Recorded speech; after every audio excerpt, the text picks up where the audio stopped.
وكل بدعة ضلالة وكل ضلالة في النار.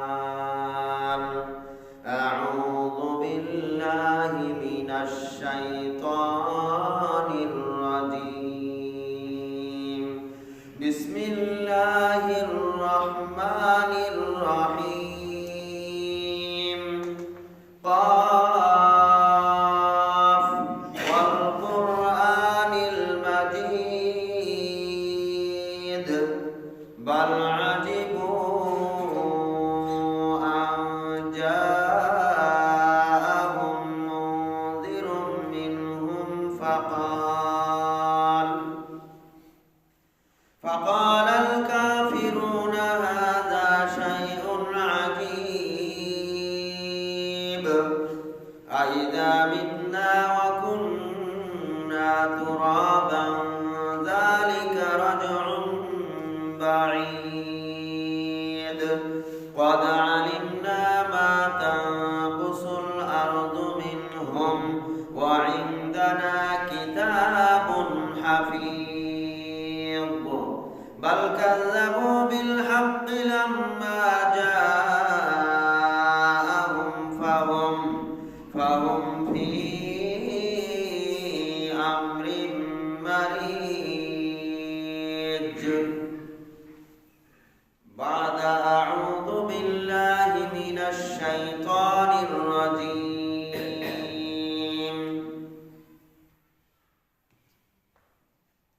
قل هل يستوي الذين يعلمون والذين لا يعلمون إنما يتذكر أولو الألباب. عن أبي هريرة رضي الله تعالى عنه قال قال رسول الله صلى الله عليه وسلم من سلك طريقا يلتمس فيه علما سهل الله له طريقا إلى الجنة. رواه مسلم. وعن معاوية رضي الله تعالى عنه عن النبي صلى الله عليه وسلم قال من يرد الله به خيرا يفقهه في الدين. رواه البخاري. সমস্ত প্রশংসা হামদ ও সানা সেই মহান রব্বুল আলামিনের জন্য যার শেষ মেহেরবানিতে আজকে জুমার দিনে অল্প সংখ্যক মুসল্লি হলেও আমরা যথাসময়ে উপস্থিত হতে পেরেছি। যে আল্লাহ সুবহানাহু ওয়া তাআলা আমাদেরকে এখানে সমবেত হওয়ার তৌফিক দান করেছেন, তার শুকরিয়া জ্ঞাপনার্থে বলছি আলহামদুলিল্লাহ। অতঃপর দরুদ ও সালাম বর্ষিত হোক বিশ্ব নবী সাইয়্যিদুল মুরসালিন খাতামান নবীন নবী মুহাম্মদুর রাসূলুল্লাহ সাল্লাল্লাহু আলাইহি ওয়াসাল্লামের উপর। আজকের সংক্ষিপ্ত সময়ের খুতবার বিষয় হচ্ছে প্রচলিত ইসলাম বনাম প্রচলিত শিক্ষা বনাম ইসলামী শিক্ষা। গত সপ্তাহের আলোচনার পরের আলোচনা, যে আলোচনাগুলো করার জন্য আমি মন স্থির করেছিলাম, বাকি কথাগুলো আজকে বলার জন্য ইচ্ছা পোষণ করেছি ইনশাআল্লাহ। ওমা তাওফীকি ইল্লা বিল্লাহ আলাইহি তাওয়াক্কালতু ওয়া ইলাইহি উনীব।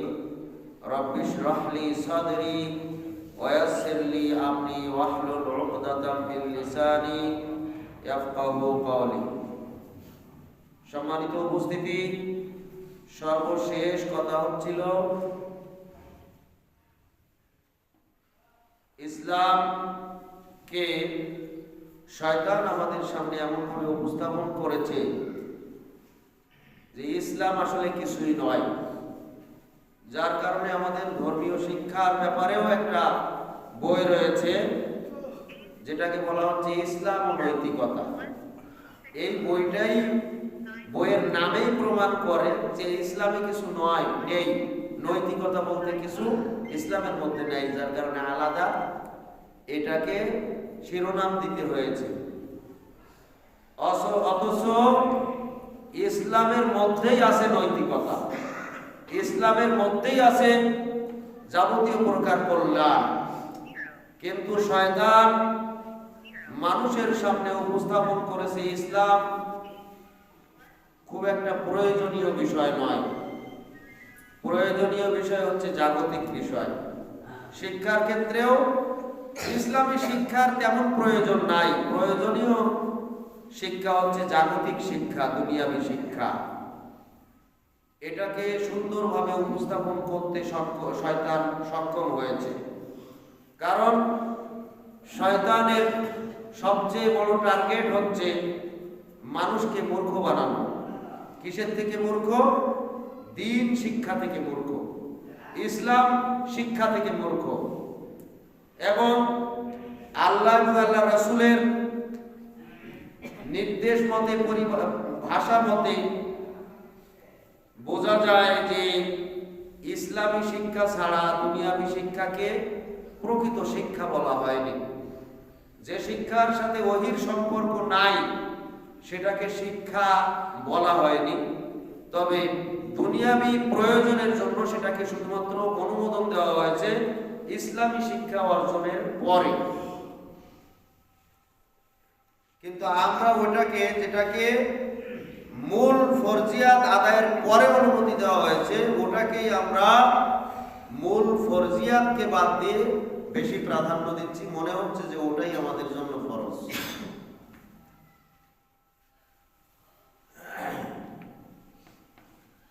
শয়তান একজন ব্যক্তি যখন দিনের কাজ, দিনের এলেম অর্জনের জন্য চেষ্টা করে তখন তার পিছনে বেশি লাগে। এই জন্য আমরা সকল কাজের শুরুতে বলি বিসমিল্লাহ, খাওয়ার শুরুতে বলি বিসমিল্লাহ, ঘুমানোর শুরুতে বলি বিসমিল্লাহ, অর্থাৎ বিসমিকা আল্লাহুম্মা বিসমিকা আমুতু ওয়া আহইয়া। বিসমিকা মানে আল্লাহর নামে, হে আল্লাহ তোমার নামে। আবার যখন অন্যান্য কাজ শুরু করি, ওযু যখন শুরু করি তখন বলি বিসমিল্লাহ। যে কোনো কাজের শুরুতে বলি বিসমিল্লাহ, কিন্তু কোরআন পাঠের শুরুতে কি বলি? আউযু বিল্লাহি মিনাশ শাইতানির রাজিম। বিসমিল্লাহ পাঠের আগে আউযু বিল্লাহ বলি। কি জন্য বলি? কারণ হচ্ছে কোরআনের সংস্পর্শে যখনই মানুষ আসবে, যখনই কোরআন পাঠ করার জন্য চেষ্টা করবে, যখনই কোরআন শেখার জন্য চেষ্টা করবে, তখনই শয়তান তার পিছনে লাগবে। এজন্যই আউযু বিল্লাহ পাঠ করে আমি কি বলছি?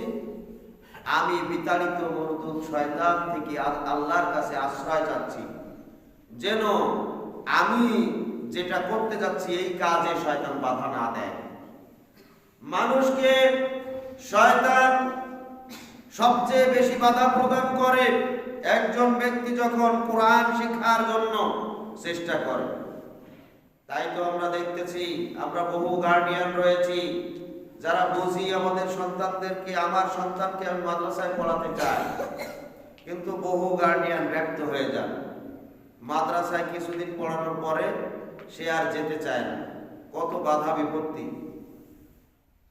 তাকে আর বোঝানো যায় না, তাকে আর পাঠানো যায় না। কেন?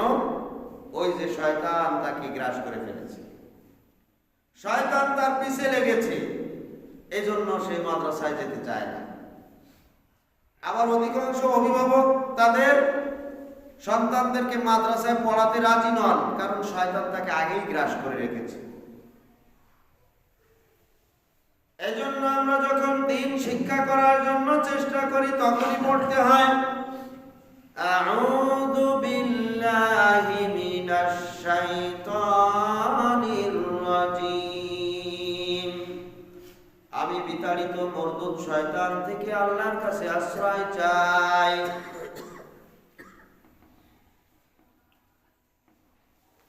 দ্বীন শিক্ষা, প্রকৃত যে শিক্ষা, এই শিক্ষা যারা অর্জন করবে তাদের মাধ্যমে মানুষের শুধু কল্যাণই হবে। শিক্ষার উদ্দেশ্য রয়েছে আমাদের। শিক্ষা অর্জন কেন করে মানুষ? এবং এই উদ্দেশ্যেই শিক্ষা অর্জন করতে হবে, জ্ঞান অর্জন করতে হবে। শিক্ষা অর্জনের মাধ্যমে একজন মানুষ হবে ভালো মানুষ, প্রকৃত মানুষ। সে হবে আদম সন্তান, প্রকৃত মানুষ। শিক্ষা অর্জনের মাধ্যমে সে তার সম্মান মর্যাদা অর্জন করবে। এজন্য এক নাম্বার উদ্দেশ্য হবে জ্ঞান অর্জনের মাধ্যমে, এলেম অর্জনের মাধ্যমে, শিক্ষা অর্জনের মাধ্যমে সে ইসলাম শিখবে, দ্বীন শিখবে, আল্লাহকে চিনবে, রাসূলকে চিনবে, আল্লাহর পরিচয় জানবে, রাসূলের পরিচয় জানবে, ইসলাম সম্পর্কে জানবে। ইসলাম সম্পর্কে যত জানবে তত বেশি তার ইসলামের প্রতি আগ্রহ বেড়ে যাবে, ইসলাম মানার প্রতি আগ্রহ বেড়ে যাবে। আল্লাহর পরিচয় যত বেশি জানবে, আল্লাহর ক্ষমতা, আল্লাহর শক্তি, আল্লাহর বৈশিষ্ট্য গুণাবলী, আল্লাহ সম্পর্কে যত বেশি একজন ব্যক্তি জ্ঞান অর্জন করবে তত বেশি সে আল্লাহর প্রতি ঝুঁকে যাবে, আল্লাহর প্রতি মহাব্বত, ভালোবাসা তৈরি হবে, আল্লাহর নির্দেশ পালনের প্রতি সে আগ্রহী হবে। আমরা অধিকাংশ মানুষ যারা আল্লাহকে মানি না, আল্লাহর নির্দেশকে মানি না, তারা আসলে আল্লাহকে চিনতেই পারি না। অন্ধের মতো যতটুকু করি, অন্ধের মতো আল্লাহকে চিনি না, রবকে চিনি না। যারা যত বেশি আল্লাহকে চেনে, আল্লাহর সম্পর্কে জানে, আল্লাহর সম্পর্কে জ্ঞান অর্জন করে, আল্লাহর দ্বীন সম্পর্কে জ্ঞান অর্জন করে, তত বেশি তারা আমল, আল্লাহর নির্দেশ পালনের প্রতি আগ্রহী হয়, আল্লাহর নির্দেশ পালন করেন, আল্লাহর প্রতি ভয় বেশি করেন, আল্লাহর জন্য তারা দুনিয়ার সব কিছু ত্যাগ করতে প্রস্তুত হয়ে যায়। এজন্য আল্লাহ তাআলা বলেন সূরা ফাতিরের ভিতরে, ইন্নামা ইয়াখশাল্লাহা মিন ইবাদিহিল উলামা। এই পৃথিবীর ভিতরে আল্লাহর যত বান্দা রয়েছে, যত মানুষ রয়েছে, সব মানুষের মধ্যে, আল্লাহর বান্দাদের মধ্যে আল্লাহকে সবচেয়ে বেশি ভয় করে যারা এলেমের অধিকারী, আলেম। সুবহান। কেন বেশি ভয় করে? আল্লাহ সম্পর্কে, ইসলাম সম্পর্কে তাদের জ্ঞান বেশি, এজন্য আল্লাহর প্রতি ভয় তাদের বেশি, পরকালের ভয় তাদের বেশি। এজন্য আমলের ক্ষেত্রে তাদের সাধারণ মানুষের চাইতে বেশি অগ্রগামী দেখা যায়। সুবহান। এজন্য শিক্ষার এক নম্বর উদ্দেশ্য হচ্ছে রবকে চিনতে হবে, আল্লাহকে চিনতে হবে। রবকে চিনতে পারলেই রবের হুকুম মানা সম্ভব হবে। রবকে চিনতে পারলেই রবের বিধান পালন করে রবকে সন্তুষ্ট করা যাবে। এজন্য আল্লাহর সম্পর্কে জানতে হবে, চিনতে হবে। জাগতিক শিক্ষাকে আমরা গুরুত্ব দেই কি জন্য? দুনিয়াতে প্রতিষ্ঠিত হওয়ার জন্য, দুনিয়া অর্জনের জন্য। কিন্তু দুনিয়া অর্জন করতে যে বহু অভিভাবক রয়েছেন যারা ফেল মেরে যায়, তাদের উদ্দেশ্য সফল হয় না যদি ওই সন্তানের ভিতরে দ্বীন শিক্ষা না দিতে পারে, আল্লাহর ভয় ঢুকাতে না পারে, ইসলামের জ্ঞান, মৌলিক জ্ঞানগুলো ঢুকাতে না পারে। তাহলে অনেক ক্ষেত্রে এই সন্তানকে আর কন্ট্রোলে আনতে পারে না। যখন সেই কলেজ লেভেলে পড়ে, বিশ্ববিদ্যালয়ে পড়ে, তখন আর পিতামাতাকে তেমন গুরুত্ব দিতে চায় না, পিতামাতাকে মূল্যায়ন করতে চায় না অধিকাংশ ক্ষেত্রে। কেন? ধর্মীয় জ্ঞান তার মধ্যে নাই। ইসলাম তাকে শিক্ষা দিচ্ছেন, অকাদা রাব্বুকা আল্লা তা'বুদু ইল্লা ইয়্যাহু ওয়া বিল ওয়ালিদাইনি ইহসানা। আর তোমার রব তোমাকে নির্দেশ দিচ্ছেন, আল্লা তা'বুদু ইল্লা ইয়্যাহু, তোমরা কেবলমাত্র একমাত্র আল্লাহর ইবাদত করো, আল্লাহ ছাড়া আর কারো দাসত্ব গোলামি করো না। ওয়া বিল ওয়ালিদাইনি ইহসানা, আল্লাহর দাসত্ব, আল্লাহর গোলামি গোলামি করার পরে এই দুনিয়াতে তুমি যে কাজটি করবে সেটা হচ্ছে তোমার পিতামাতাকে সবচেয়ে বেশি অগ্রগামী করে তাদের নির্দেশ পালন করো, তাদের আনুগত্য করো, তাদের সাথে ইহসান করো, তাদেরকে বেশি তাদের হক আদায় করো, পিতামাতার হক আদায় করো। আল্লাহর পরেই পিতামাতা, এটা ইসলাম শিক্ষা দিচ্ছে, পুঙ্খানুপুঙ্খ রূপে শিক্ষা দিচ্ছে। কিন্তু জেনারেল শিক্ষায় এটা শিক্ষা দেওয়া হচ্ছে না। এক সময় জেনারেল শিক্ষার মধ্যেও ইসলাম ছিল, এখন জেনারেল শিক্ষার মধ্য থেকে ইসলাম একেবারে উঠিয়ে দেওয়া হচ্ছে। এখন বর্তমানে ধর্ম বইটাকে পরীক্ষা থেকে বাতিল করা হয়েছে। নাউযুবিল্লাহ। যেটার পরীক্ষার প্রয়োজন নাই ওটা কি ছাত্ররা পড়বে? অর্থাৎ ধর্ম কোনো প্রয়োজন নাই, এভাবে উপস্থাপন করা হচ্ছে। এর নাম হচ্ছে জেনারেল শিক্ষা। এজন্য যাদের ভিতরে ধর্মীয় জ্ঞান নাই, তাদের ভিতরে আল্লাহর প্রতি, পরকালের প্রতি যেমন কোনো ভয় ভীতি নাই, যাদের মধ্যে পরকালের ভয় নাই তাদের মাধ্যমে যে কোনো ধরনের পাপ যে কোনো সময় সংগঠিত হয়ে যায়। এজন্য এই সন্তানেরা যখন কলেজ বিশ্ববিদ্যালয় লেভেলে পড়ে তখন আর পিতামাতাকে মানতে চায় না, গুরুজনদেরকে আর সম্মান করতে চায় না, এমনকি শিক্ষকদেরকেও এরা সম্মান করতে চায় না। শিক্ষকদেরকে সম্মান করতে হয়, গুরুজনদেরকে সম্মান করতে হয়, তারপরে নিজের পিতামাতাকে আগে রাখতে হয় সম্মানের ক্ষেত্রে। কিন্তু কোনো ক্ষেত্রেই এই সম্মানগুলো দেখা যায় না, কারণ তাদের মধ্যে ধর্মীয় জ্ঞান নাই। সম্মানিত উপস্থিতি, ঢাকা বিশ্ববিদ্যালয়ের একজন সূর্য সেন হলের একজন নাইট গার্ড ছিল, যার কাহিনীটা তুলে ধরেছেন ঢাকা বিশ্ববিদ্যালয় পড়ুয়া একজন ব্যক্তি আল মামুন রাসেল। তিনি একজন শিক্ষিত মানুষ, বক্তব্য দিতে যে এই কাহিনীটা তুলে ধরেছেন যে সূর্য সেন হলে থাকার সময় ওই হলের একজন নাইট গার্ড ছিল। এই নাইট গার্ড তার সাথে খুব ভালো সম্পর্ক ছিল, তাকে মামা মামা করে ডাকতো। তাকে দেখেন যে সারা রাত ডিউটি করার পরে সকালবেলা আবার পিঠা বিক্রি করে। বলছে, মামা কি ব্যাপার, সারা রাত ডিউটি করে আবার পিঠা বিক্রি করেন, কারণটা কি? কয়, মামা দোয়া করবেন, আমার ছেলেটা এসএসসিতে এ প্লাস পেয়েছে, ইন্টারমিডিয়েট, এবার ইন্টারমিডিয়েট পরীক্ষার্থী, তার পিছনে কিছু খরচ আছে, আমার যে সীমিত বেতন, এই বেতনে তো আমি কুলাইতে পারি না, এই জন্য অতিরিক্ত আরো কিছু আয় করা দরকার, এই জন্য আমি বাড়তি কিছু কাজ করতেছি, দোয়া করেন আমার জন্য।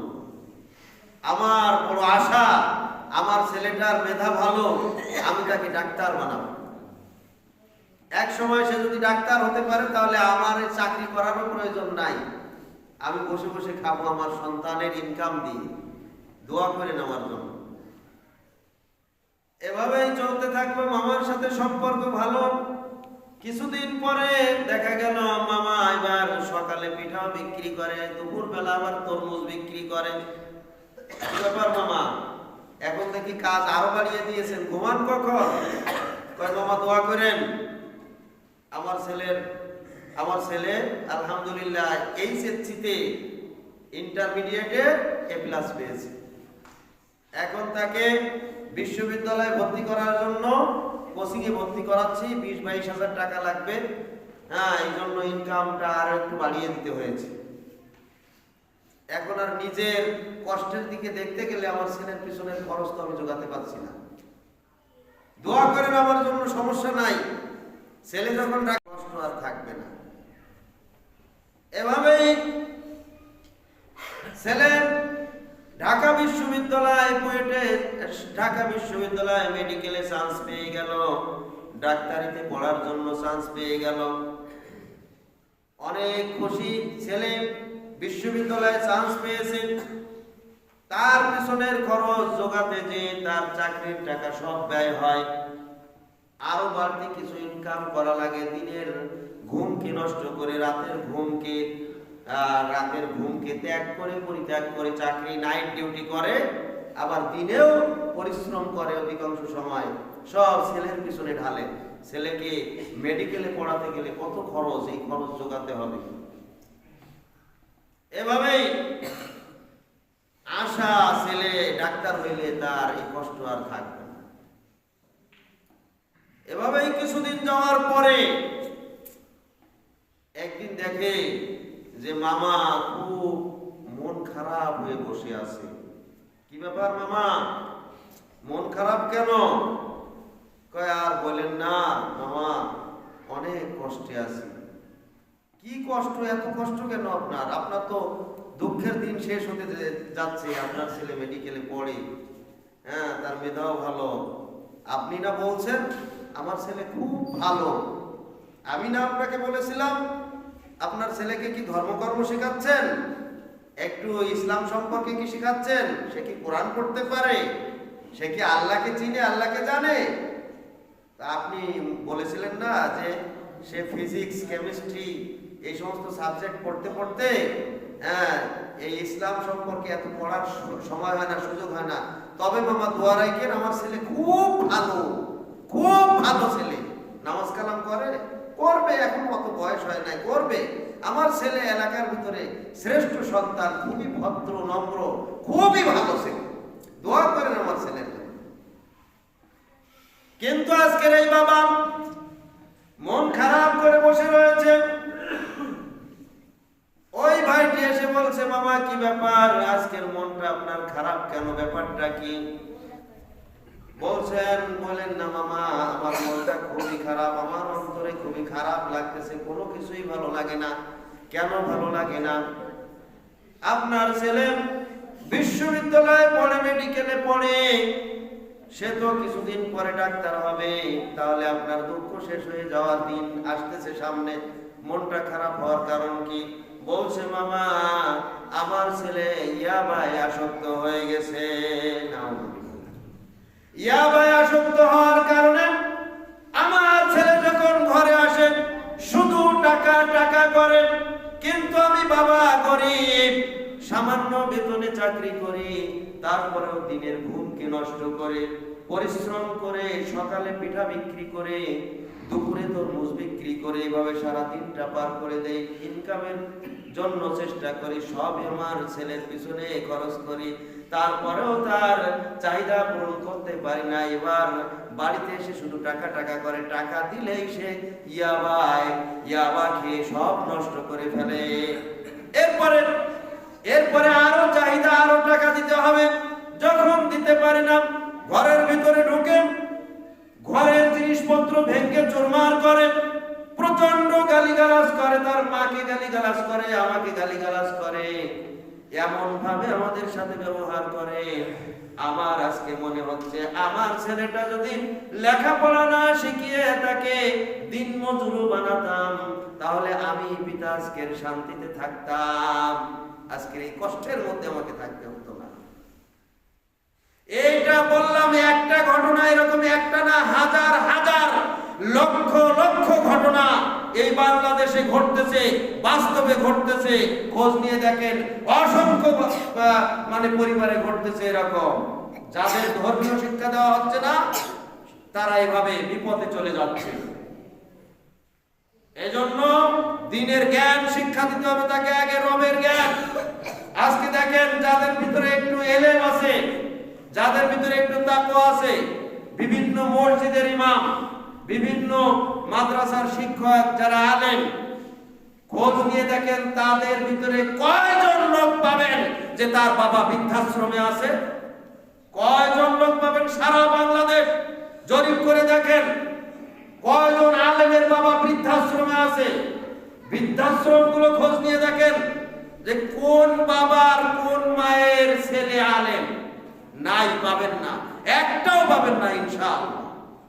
কারণ যাদের ভিতরে আল্লাহর ভয় রয়েছে, যারা আল্লাহকে চেনে, আল্লাহকে জানে, ইসলামকে চেনে, ইসলাম জানে, তারা কখনো তাদের বাপ মাকে ফেলতে পারে না, বৃদ্ধাশ্রমে পাঠাতে পারে না। কিন্তু এই বাংলাদেশে এরকম অসংখ্য ঘটনা রয়েছে, একাধিক ঘটনা রয়েছে। বিশ্ববিদ্যালয়ের শিক্ষক পর্যন্ত বাপ মাকে বৃদ্ধাশ্রমে রেখে এসেছে, বাস্তব ঘটনা। ঢাকা জাহাঙ্গীরনগর বিশ্ববিদ্যালয়ের একজন ডক্টর তার বাবা মা দুইজনকে বৃদ্ধাশ্রমে রেখে এসেছে। অসংখ্য শিক্ষিত লোক, বড় বড় শিক্ষিত লোক, তারা তাদের বাপ মায়ের সাথে ভালো আচরণ করে না, ব্যবহার করে না। উচ্চ চাকরি করে, উচ্চ লেভেলের চাকরি করে, সরকারি কর্মকর্তা, বাবা মার খোঁজ নেওয়ার প্রয়োজন মনে করে না, এরকম অসংখ্য রয়েছে। এটা হচ্ছে দ্বীনের জ্ঞানের অভাবের কারণে এই অবস্থা।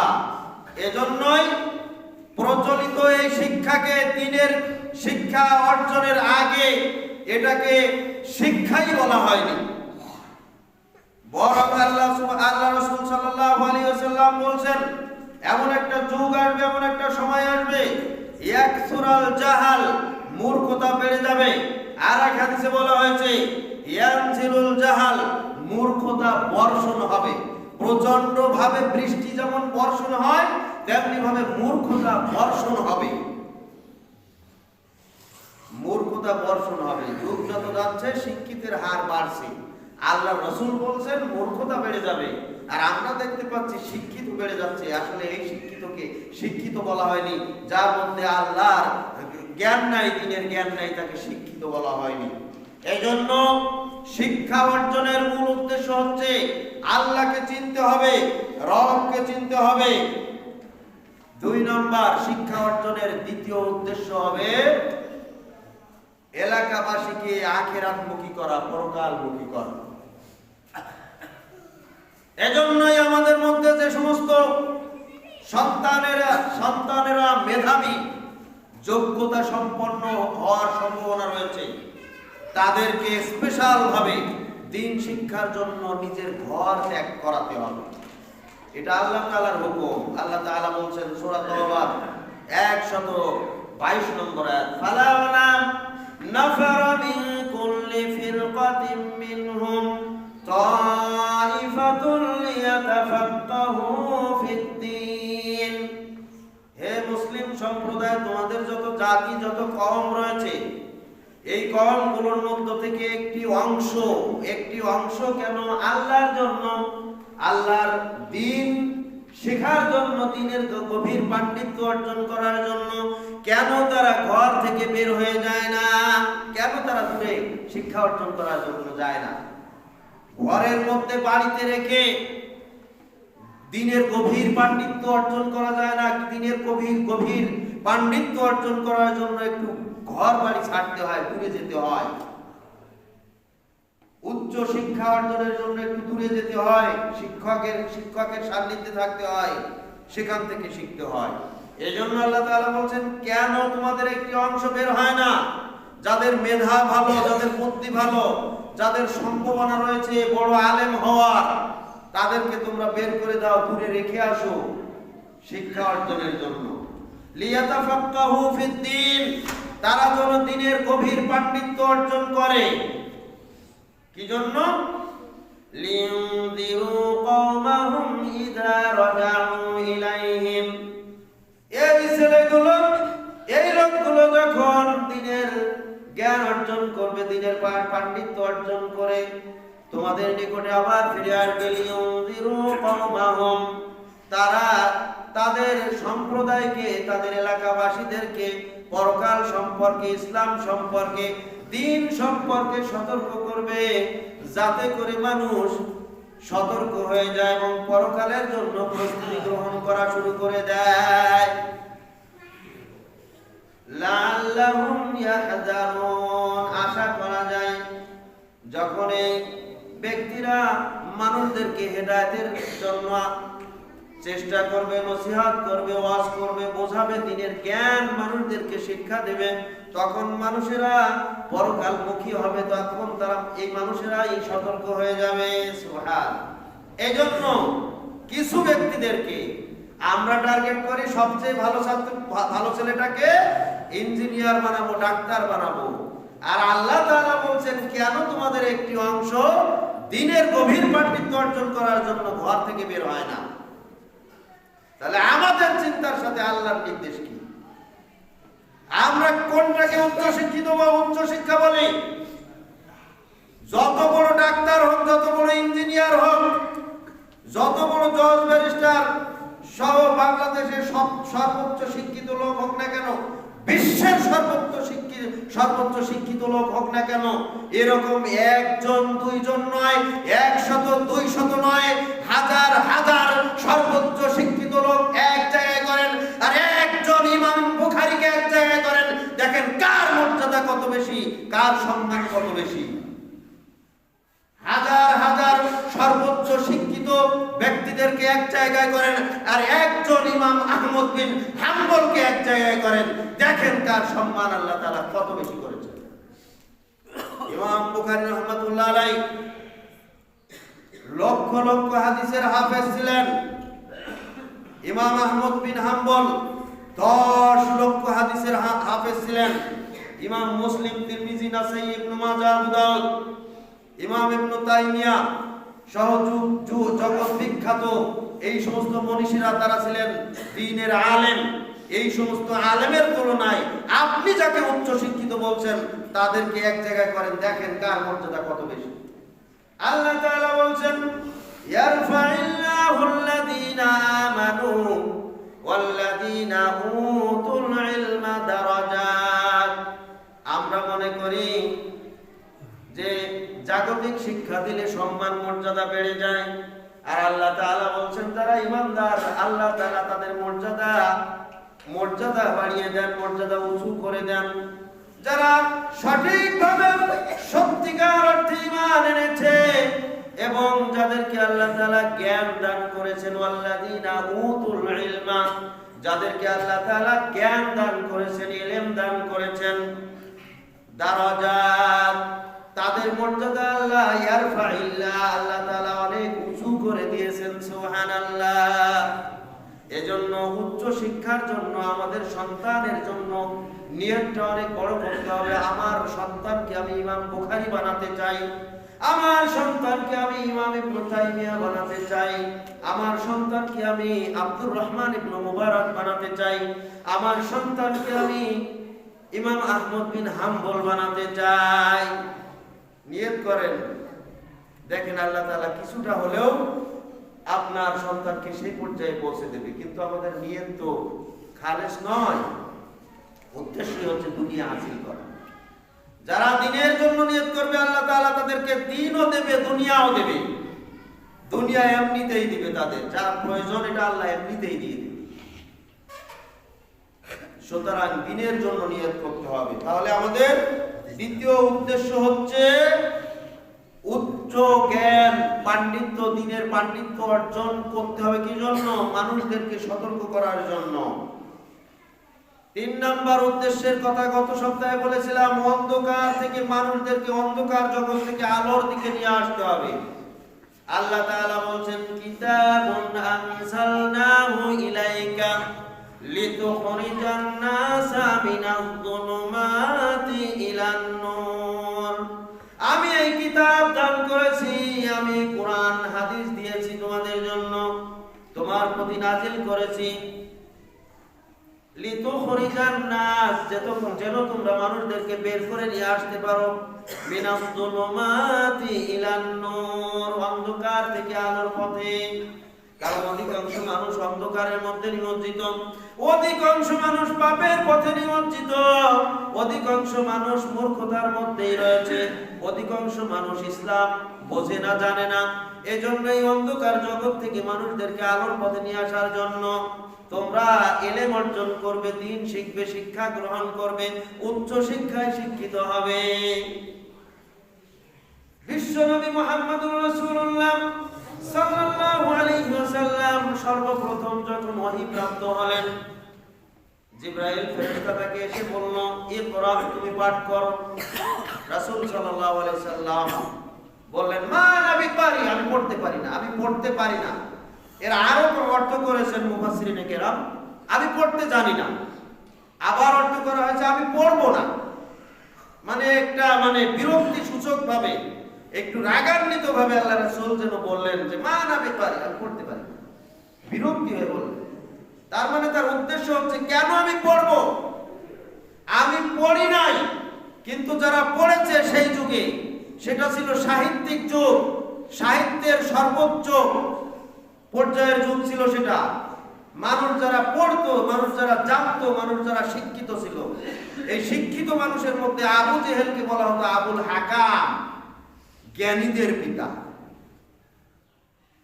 এই আবুল হাকাম, আবুল হাকাম, উতবা, সাইবা, মুগীরা, এরা ছিল সেই আরবের সেই সময়ের সবচেয়ে বড় শিক্ষিত। তারা পড়েছে, জেনেছে, বুঝেছে, কিন্তু এরাই মানুষকে সবচাইতে বেশি অত্যাচার করে, নির্যাতন করে। এরাই মানুষদেরকে আরো গুমরাহির মধ্যে রেখেছে, অন্ধকারের মধ্যে রেখেছে। এরা মানুষদেরকে সত্য পথে নিয়ে আসে না, আনার চেষ্টাও করে না, প্রয়োজন মনে করে না। এরা মানুষকে সবচেয়ে বেশি ক্ষতি করে। এরা মানুষকে কোনো উপকার করে না, মানুষের কোনো সেবা করে না, মানুষের কোনো কল্যাণ করে না, মানুষের কল্যাণের জন্য কোনো চেষ্টাই করে না। কেন আমি সেই শিক্ষা শিখবো? মান আমি পারি, আমি পড়তে পারি না, পড়বো না। এটা একটা উদ্দেশ্য, এটা একটা অর্থ, এটা একটা তাফসীর, এটা একটা ব্যাখ্যা। সম্মানিত উপস্থিতি, তার মানে আল্লাহ রাসূল বুঝাচ্ছেন যে আমি পড়তে গেলেও কি তবে কি আমি এরকম হয়ে যাবো নাকি? আমি এরকম হতে চাই না।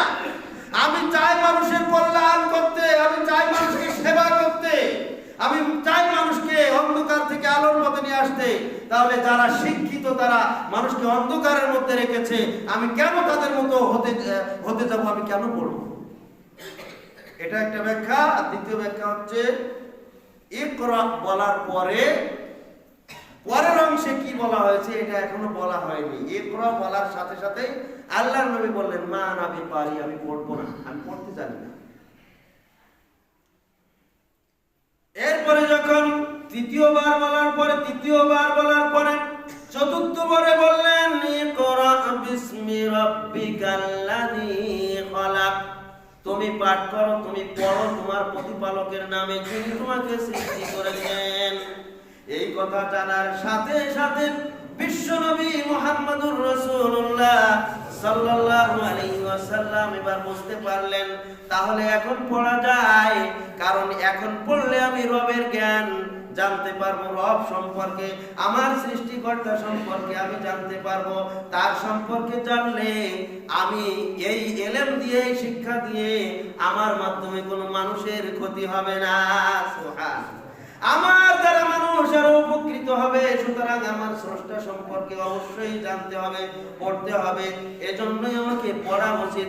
তখনই বিশ্বনবী মুহাম্মদুর রাসূলুল্লাহ সাল্লাল্লাহু আলাইহি ওয়াসাল্লাম এবার পড়তে লাগলেন ইকরা বিসমি রাব্বিকাল্লাযী খালাক, খালাকাল ইনসানা মিন আলাক, ইকরা ওয়া রাব্বুকাল আকরাম আল্লাযী আল্লামা বিল কলম আল্লামাল ইনসানা মা লাম ইয়ালাম। এই পাঁচটি আয়াত পড়লেন। এই পাঁচটি আয়াতের মধ্যে চারটি আয়াতই ইলম সম্পর্কে, জ্ঞান অর্জন সম্পর্কেই বলা হয়েছে। তাহলে শিক্ষা অর্জনের উদ্দেশ্য হচ্ছে মানুষের কল্যাণ করা, মানুষকে অন্ধকার থেকে আলোর পথে নিয়ে আসা। 4 নম্বর উদ্দেশ্য হচ্ছে মানবতা বোধ জাগ্রত হওয়া। শিক্ষিত ডাক্তার সে ডাকাত হবে না, ডাক্তারই হবে, মানুষের সেবা করবে, মানুষের গলা কেটে শুধু টাকা পয়সা আদায় করবে না। এর নাম হচ্ছে শিক্ষিত ডাক্তার। শিক্ষিত ইঞ্জিনিয়ার সে কাজে ফাঁকি দিবে না, রডের পরিবর্তে বাঁশ দিবে না, সে কাজ ঠিক মতো করবে। যতটুকু প্রয়োজন তার, সে প্রয়োজনে তার যদি সামর্থ্য থাকে আরো পকেট থেকে কিছু খরচ করে কাজটা পুরোপুরি করবে, কিন্তু কাজের মধ্যে বাঁশ দিবে না, কাজে ফাঁকি দিবে না, সেখান থেকে টাকা খাবে না। এর নাম হচ্ছে শিক্ষিত ইঞ্জিনিয়ার। শিক্ষিত মানুষের মাধ্যমে মানুষ উপকৃত হবে, সরকার উপকৃত হবে, দেশ উপকৃত হবে, জাতি উপকৃত হবে। এর নাম হচ্ছে শিক্ষা। এই শিক্ষা অর্জন করতে গেলে অবশ্যই শিক্ষার শুরুতে আল্লাহর সম্পর্কে জানতে হবে, দিন সম্পর্কে। আল্লাহর ভয় যদি অন্তরে থাকে তাহলে এটা সম্ভব। আল্লাহর ভয় না থাকলে এই শিক্ষা দিয়ে এই জাতির কোনো উন্নতি হবে না, মানবতা বোধ জাগ্রত হবে না। সম্মানিত উপস্থিতি, একজন ছাত্র তার হাতে বড় বড় বই দেখলে তাকে আমরা বড় শিক্ষিত মনে করি, যে উচ্চ শিক্ষায় শিক্ষিত শিক্ষিত এই ছেলেটি এই এলাকার একজন গর্ব, কিন্তু যখন তার মাথার দিকে তাকানো হয় তখন দেখা হয় মাথার চুলের কাটিং দেখলে মনে হয় এ মানুষ না জানোয়ার, বোঝাই যায় না। ওই ছেলের প্যান্টের দিকে তাকালে দেখা যায় প্যান্টটা মানে রাস্তাঘাটের যত ময়লা সব পরিষ্কার করে ফেলছে এই প্যান্টের মাধ্যমে। প্যান্ট ভেসে যাচ্ছে, গিরার নিচে প্যান্ট পরা। কোন শিক্ষিত মানুষ, কোন শিক্ষিত ব্যক্তি প্যান্ট টাকুর নিচে পড়তে পারে না। একজন শিক্ষিত ছেলের গলায় কখনো সোনার চেইন থাকতে পারে না। একজন শিক্ষিত ছেলে কখনো নারীর বেশ ধারণ করতে পারে না। আবার একজন শিক্ষিতা নারী, একজন শিক্ষিত মেয়ে, সে একবারে অর্ধ নগ্ন অথবা একেবারে মানে সামান্য কিছু কাপড়, টাইট ফিট কাপড় পরে এমন ভাবে বের হচ্ছে, একে আল্লাহর নবী, আল্লাহ তাআলা আল্লাহর নবী এদেরকে শিক্ষিত বলেননি, এদেরকে সবচেয়ে বড় মূর্খ বলেছেন। কারণ এরা হচ্ছে গোটা জাতি ধ্বংসকারী। যে সমস্ত নারী বেপরদায় থাকে, এরা যত বড় শিক্ষিত হোক, এরা হচ্ছে এই জাতির সবচেয়ে বড় ধ্বংসকারী কীট। এদের মাধ্যমে জাতি ধ্বংস হচ্ছে, যুব সমাজ ধ্বংস হয়ে যাচ্ছে। এদের দিকে তাকালে ইমান নষ্ট, এদের দিকে তাকালে ইমান ধ্বংস। আপনি এদেরকে শিক্ষিত মহিলা বলছেন। যখন রাস্তায় বের হয় পারফিউমের গন্ধে, সেন্টের গন্ধে টেকা যায় না, অথচ স্পষ্ট হারাম। এর চোখে ভুরু ব্ল্যাক করা, এর দাঁত চিকন করা, তারপরে নখগুলো বড় বড় করা, নখে নেল পালিশ ব্যবহার করে মানুষকে দেখাচ্ছে।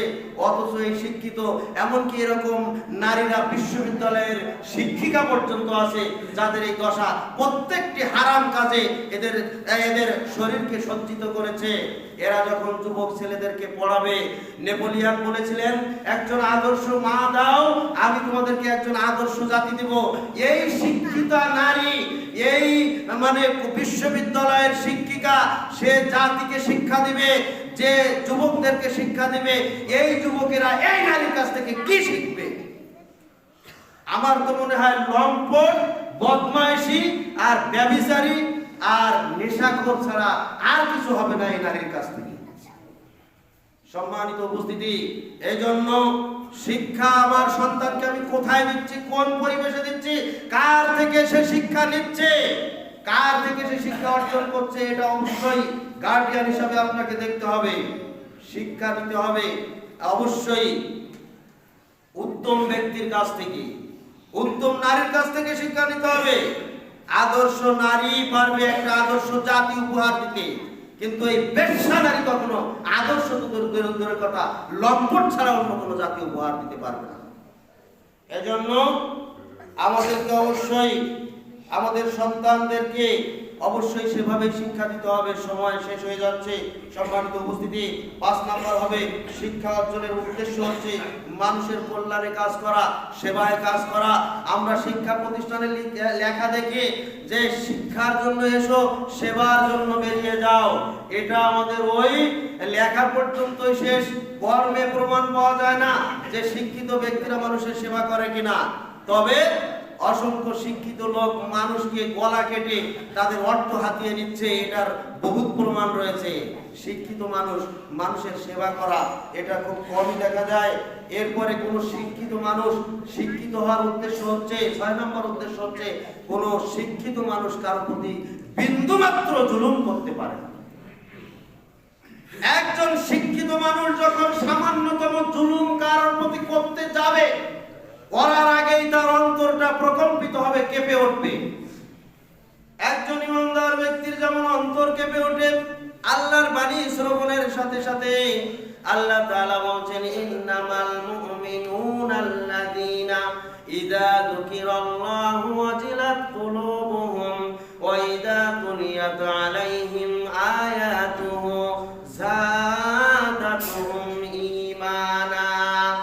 একজন ইমানদার ব্যক্তি ইযা যুকিরাল্লাহ, যখন আল্লাহকে স্মরণ করে, ওয়াজিলাত কুলুবুহুম, তাদের অন্তর প্রকম্পিত হয়, ওয়া ইযা তুলিয়াত আলাইহিম আয়াতুহু যাদাতুহুম ঈমানা, আল্লাহর বাণী যখন তারা তেলাওয়াত করে তখন তাদের ঈমান বেড়ে যায়। সুবহানাল্লাহ।